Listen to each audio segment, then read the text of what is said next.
नमस्कार, ये आकाशवाणी चंडीगढ़ है। बाबरतिका से प्रादेशिक समाचार सुनिए। पहले इस बुलेटिन के मुख्य समाचार।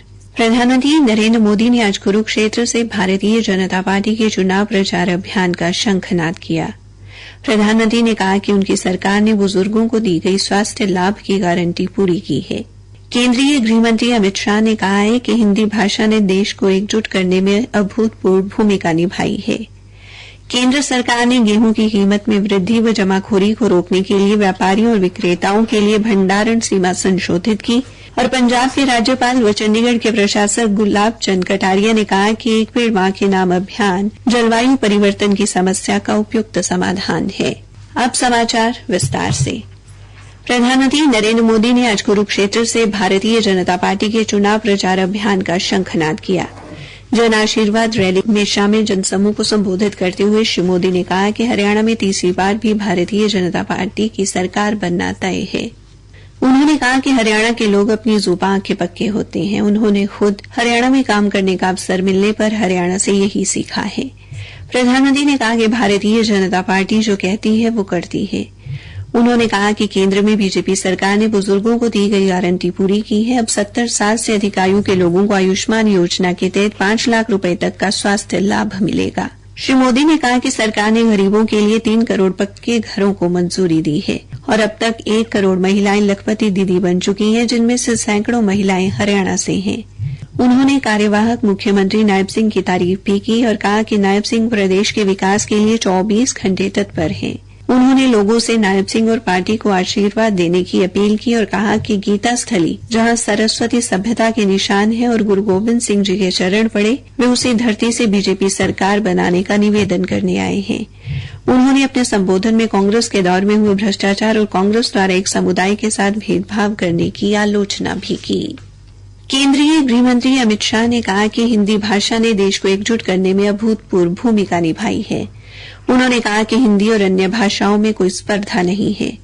आज नई दिल्ली में राजभाषा हीरक जयंती समारोह और चौथे अखिल भारतीय राजभाषा सम्मेलन के उद्घाटन सत्र को संबोधित करते हुए श्री अमित शाह ने कहा कि सभी भाषाओं को मजबूत करने से ही एक मजबूत राष्ट्र का निर्माण होगा। उन्होंने कहा कि राष्ट्रीय शिक्षा नीति में इस बात पर विशेष जोर दिया गया है कि बच्चों को उनकी मातृभाषा में शिक्षा मिले। हरियाणा में भी आज हिंदी दिवस मनाया गया। फरीदाबाद में डीएवी शताब्दी महाविद्यालय के हिंदी विभाग द्वारा आयोजित कार्यक्रम में प्रसिद्ध साहित्यकार और पूर्व प्रशासनिक अधिकारी डॉ अंजू दुआ मुख्य अतिथि के तौर पर शामिल हुई। प्रख्यात साहित्यकार नवाब केसर ने विशिष्ट अतिथि के तौर पर अपनी उपस्थिति दर्ज कराई और अपने अंदाज में काव्य पाठ कर सभी को मंत्र मुग्ध किया। वहीं डॉ अंजू ने विद्यार्थियों को हिंदी व्याकरण की बारीकियों से परिचित कराया। इसी क्रम में फरीदाबाद के पाली स्थित जिला प्रशिक्षण एवं शिक्षण संस्थान द्वारा जिला स्तरीय हिंदी दिवस प्रतियोगिता करवाई गई। अंबाला छावनी के आर्य कन्या महाविद्यालय में हिंदी दिवस कार्यक्रम में महाविद्यालय की प्राचार्य डॉ अनुपमा आर्य ने कहा कि हिंदी की ताकत उसकी व्यापकता, विविधता और सांस्कृतिक धरोहर में निहित है। हिंदी विभाग से प्रोफेसर ममता भटनागर ने कहा कि हिंदी भाषा के महत्व को संजोए हुए इसे प्रोत्साहित करना सभी के लिए गर्व की बात है। महाविद्यालय की छात्राओं द्वारा हिंदी भाषा की वर्तमान स्थिति पर प्रकाश डालते हुए नुक्कड़ नाटक का प्रदर्शन भी किया गया। कैथल राजकीय महाविद्यालय के जनसंचार विभाग द्वारा भी आज हिंदी दिवस पर व्याख्यान का आयोजन किया गया। विभाग की अध्यक्षा डॉ मोनिका जाखड़ ने कहा कि 15 सितंबर को भारत में दूरदर्शन से प्रसारण की शुरुआत हुई थी। दूरदर्शन के हिंदी भाषी कार्यक्रमों ने हिंदी को पूरे देश में विशेष पहचान दिलाने का कार्य किया है। भारतीय खाद्य निगम ने स्वभाव स्वच्छता संस्कार स्वच्छता पर ध्यान केंद्रित करते हुए स्वच्छता ही सेवा अभियान शुरू किया है। अभियान के तहत 17 सितंबर से 2 अक्टूबर तक देशभर के सभी निगम कार्यालयों सहित 760 स्थानों पर स्वच्छता गतिविधियां आयोजित की जाएंगी। यह अभियान संपूर्ण समाज के दृष्टिकोण पर जोर देने वाले 3 प्रमुख स्तंभों संपूर्ण स्वच्छता और स्वच्छता लक्षित इकाई, स्वच्छता की भागीदारी और सफाई मित्र सुरक्षा शिविर पर केंद्रित रहेगा।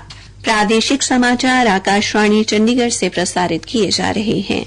केंद्र सरकार ने गेहूं की कीमत में वृद्धि और जमाखोरी को रोकने के लिए व्यापारियों, थोक विक्रेताओं, बड़ी श्रृंखला के खुदरा विक्रेताओं और प्रसंस्करण करने वालों के लिए भंडारण की सीमा संशोधित की है।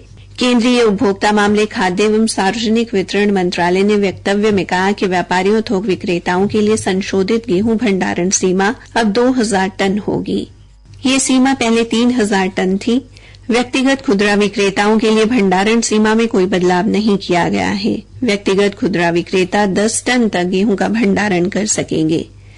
बड़ी श्रृंखला के खुदरा विक्रेता प्रत्येक दुकान में 10 टन तक गेहूं का भंडारण कर सकते हैं। ये रोक सभी राज्यों और केंद्र शासित प्रदेशों में अगले वर्ष 31 मार्च तक लागू रहेगी। पंजाब के राज्यपाल और केंद्र शासित प्रदेश चंडीगढ़ के प्रशासक गुलाब चंद कटारिया ने अपनी पत्नी श्रीमती अनीता कटारिया के साथ पंजाब राजभवन के परिसर में रुद्राक्ष के पौधे लगाए। इस दौरान पंजाब राजभवन के अधिकारियों व कर्मचारियों ने भी फलदार वृक्षों के विभिन्न पौधे लगाए। इस अवसर पर अपने संबोधन में श्री कटारिया ने कहा कि यह वृक्षारोपण अभियान प्रधानमंत्री नरेंद्र मोदी के नेतृत्व में केंद्र सरकार द्वारा शुरू किए गए एक पेड़ मां के नाम अभियान के हिस्से के तौर पर चलाया जा रहा है। राज्यपाल ने कहा कि वैश्विक उष्णता के कारण पूरा विश्व जलवायु परिवर्तन की विभिन्न चुनौतियों का सामना कर रहा है। उन्होंने कहा कि इससे मौसम का मिजाज और प्रकृति का संतुलन बिगड़ रहा है। उन्होंने कहा कि प्रधानमंत्री नरेंद्र मोदी द्वारा शुरू किया गया एक पेड़ मां के नाम अभियान जलवायु परिवर्तन की समस्या का एक उपयुक्त समाधान है। राज्यपाल ने पंजाब और चंडीगढ़ के लोगों से भावी पीढ़ियों की सुरक्षा के लिए आगे आकर पेड़ लगाने के इस नेक काम में योगदान देने की अपील की। उन्होंने कहा कि लोगों को न केवल पौधे लगाने चाहिए बल्कि उनके बड़े होने तक उनकी देखभाल भी करनी चाहिए। कांग्रेस अध्यक्ष मल्लिकार्जुन खड़गे ने आज हरियाणा विधानसभा चुनाव के लिए पार्टी के 3 वरिष्ठ नेताओं अशोक गहलोत, अजय माकन और प्रताप सिंह बाजवा को पर्यवेक्षक नियुक्त किया है। हरियाणा विधानसभा के लिए मतदान 5 अक्टूबर को होगा और मतगणना 8 अक्टूबर को की जाएगी। हिसार में चल रहे स्वीप कार्यक्रम के तहत आज दयानंद महाविद्यालय में मतदान जागरूकता कार्यक्रम का आयोजन किया गया। कार्यक्रम के दौरान विभिन्न गतिविधियों के माध्यम से छात्रों और महाविद्यालय के कर्मचारियों को मतदान के अधिकार के इस्तेमाल के लिए प्रेरित किया गया। महाविद्यालय के प्राचार्य डॉ विक्रमजीत सिंह ने बताया कि कार्यक्रम में सभी विद्यार्थियों को वोट डालने की शपथ दिलाई गई। विद्यार्थियों को पोस्टर मेकिंग, नारा लेखन, पेंटिंग और रंगोली प्रतियोगिता के माध्यम से वोट के महत्व बारे जागरूक किया गया। सीमा सुरक्षा बल द्वारा उत्तर प्रदेश के लखनऊ में 10 से 14 सितंबर तक आयोजित अखिल भारतीय पुलिस खेलों में भिवानी की दर्शना घणघस ने मुक्केबाजी में 54 किलोग्राम में स्वर्ण पदक हासिल किया। दर्शना घणघस ने भारतीय तिब्बत सीमा पुलिस का प्रतिनिधित्व करते हुए 54 किलोग्राम भार वर्ग में अपने प्रतिद्वंदी मुक्केबाजों को हराकर स्वर्ण पदक जीता। निर्णायक मैच में दर्शना घणघस ने उत्तर प्रदेश पुलिस की कुसुम को 5-0 से हराया। आज जिला रेडक्रॉस सोसाइटी व सेंट जॉन एम्बुलेंस द्वारा कैथल के जिला रेडक्रॉस सोसाइटी कार्यालय में विश्व प्राथमिक सहायता दिवस मनाया गया। यह दिवस पूरे विश्व में हर साल सितंबर के दूसरे शनिवार को मनाया जाता है। जिला सचिव रामजी लाल ने बताया कि इस साल इस दिवस का थीम प्राथमिक सहायता और खेलें रखा गया है। उन्होंने बताया कि कार्यक्रम के दौरान जानकारी दी गई कि दुर्घटना के बाद 45 मिनट का समय घायल व्यक्ति के प्राणों की रक्षा के लिए विशेष होता है। जिला प्रशिक्षण अधिकारी डॉ बीरबल दलाल ने बताया कि जिला प्रवक्ता दीपक कुमार व अंजू शर्मा द्वारा उपस्थित विद्यार्थियों व कर्मचारियों को हृदयघात के दौरान कृत्रिम श्वास देने की विधि, एसिड हमले, आग लगने व पानी में डूबने पर प्राथमिक सहायता देने के तरीके बताए गए। अंत में मुख्य समाचार एक बार फिर। प्रधानमंत्री नरेंद्र मोदी ने आज कुरुक्षेत्र से भारतीय जनता पार्टी के चुनाव प्रचार अभियान का शंखनाद किया। प्रधानमंत्री ने कहा कि उनकी सरकार ने बुजुर्गों को दी गई स्वास्थ्य लाभ की गारंटी पूरी की है।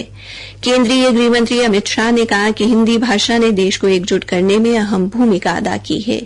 इसी के साथ ये समाचार बुलेटिन समाप्त हुआ।